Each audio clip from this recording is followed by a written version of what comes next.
2024 ഏറ്റവും ആദ്യത്തെ MotoGP റിസൾട്ടിനെ കുറിച്ചിട്ടുള്ള ഒരു വീഡിയോ ചെയ്തിട്ടുണ്ടായിരുന്നു. ആ ഒരു വീഡിയോയിൽ ഞാൻ പറഞ്ഞിട്ടുണ്ടായിരുന്നു ഇപ്പോൾ ഏറ്റവും കൂടുതൽ ടെക്നോളജീസിനെ ബേസ് ചെയ്തിട്ടാണ് റേസിംഗ് എന്ന് പറയുന്നത്. സോ അങ്ങനെ നോക്കുകയാണെന്നുണ്ടെങ്കിൽ എനിക്ക് തോന്നാറുണ്ട് ഇപ്പോഴത്തെ ടെക്നോളജിയെ ബേസ് ചെയ്തിട്ട് തന്നെയാണ് റേസ് എന്നുള്ളത്. ഇത് ഞാൻ മാത്രമല്ല പറഞ്ഞിട്ടുള്ളത്, 2023 കേസി സ്റ്റണർ ഓൾറെഡി പറഞ്ഞൊരു കാര്യമാണ്. ഇപ്പോഴത്തെ റേസിംഗ് എന്ന് പറയുന്നത് കൂടുതലും ടാലന്റ്, റേസേഴ്സിന്റെ ടാലന്റിനെ ബേസ് ചെയ്തിട്ടല്ല, MotoGP എഞ്ചിനീയേഴ്സിന്റെ ടാലന്റിനെ ബേസ് ചെയ്തിട്ടാണ് റേസ് നടക്കുന്നത്, അല്ലെങ്കിൽ റേസിന്റെ റിസൾട്ട് എന്നൊക്കെയാണ്. ഇനിയിപ്പോൾ കഴിഞ്ഞ ഏറ്റവും ആദ്യത്തെ റൗണ്ട് നോക്കുകയാണെന്നുണ്ടെങ്കിൽ 6 ഡുക്കാറ്റിയാണ് ടോപ്പ് 10 വന്നിരിക്കുന്നത്. അതുപോലെ തന്നെ 2 KTM-ഉം 2 അപ്രിലയുമാണ് ടോപ്പ് 10 ആയിട്ട് വന്നിരിക്കുന്നത്. KTM കാര്യം നോക്കുകയാണെന്നുണ്ടെങ്കിൽ KTM-ന് അത്രയും വലിയൊരു റേസ് എക്സ്പീരിയൻസ് MotoGP-യിൽ ഇല്ല. എന്നിട്ട് പോലും പുതിയ ടെക്നോളജീസ് ഡെവലപ്പ് ചെയ്യുന്നത് വഴി KTM-ന് നല്ല റിസൾട്ട് കിട്ടുന്നുണ്ട്. അപ്രിലയും വലിയൊരു കുറെ നാളത്തെ പാരമ്പര്യം ഉണ്ടെങ്കിൽ പോലും അത്രയും റിസൾട്ട് കിട്ടിയിരുന്ന ഒരു ബ്രാൻഡ് അല്ല. പക്ഷെ അവരും പുതിയ ടെക്നോളജീസ് ഒക്കെ ഡെവലപ്പ് ചെയ്തപ്പോൾ അവർക്കും നല്ല റേസ് റിസൾട്ട് ഒക്കെ വന്നു തുടങ്ങി.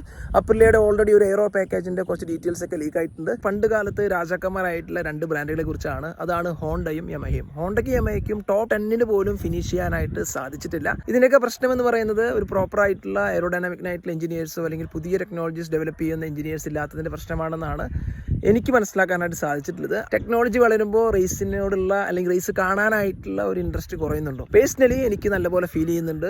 റേസ് പണ്ടത്തെ അത്രയും ഒരു ഇൻട്രസ്റ്റിംഗ് അല്ല. പക്ഷേ ടോട്ടലി നമുക്ക് ആ ഒരു ഓവർടേക്സോ കുറച്ചും കൂടിയും ഒരു എന്റർടൈനിങ് ആയിട്ടുള്ള റേസും കാര്യങ്ങളൊന്നും ഇല്ല. എന്തായാലും നിങ്ങളുടെ അഭിപ്രായം താഴെ കമന്റ് ചെയ്യാം.